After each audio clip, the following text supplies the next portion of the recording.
টুসু পরব, হ্যাঁ, কারণ সেখানে অগ্রাণের পরে যে ধান উঠে তখন একটা বিশেষ ধরনের ওরা গান করে। চলো, উঠোন ভরা আলপনা গোলা ভরা ধান, গাও গো টুসুর গান দেখো পরব লেগেছে, এই মকর পরবে ধাম, এই মকর পরবে মদনা ছোড়া ধামসা বাজাইছে। ধামসা হলো একটা তবলার মতো বড়, হ্যাঁ, এই মকর পরবে মদনা ছোড়া ধামসা বাজাইছে, হ্যাঁ, এটা দিতে পারো। তারপরে আর কি, আমরা যদি পুরুলিয়ায় যাই তো আমরা বিশেষ ধরনের এক গান শুনি। সেটা কি, এক রাজকন্যা, তার নাম ছিল ভদ্রাবতী। সে কোনো একদিন বিয়ের আসর থেকে চুরি হয়ে যায়, তাকে আর ফিরে পাওয়া যায় না।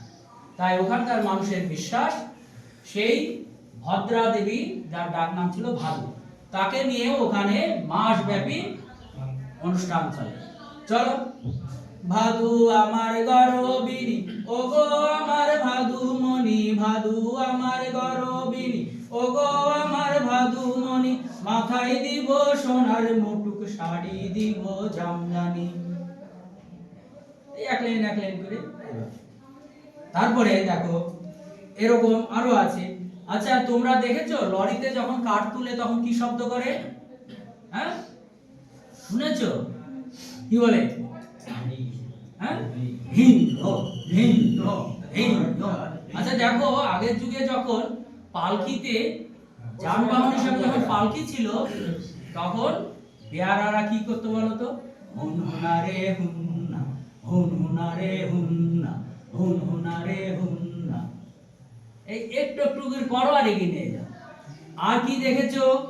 নৌকো, বাংলাদেশে দেখবে প্রচুর নৌকো আছে, সেই নৌকায় কি সেই সারি গান।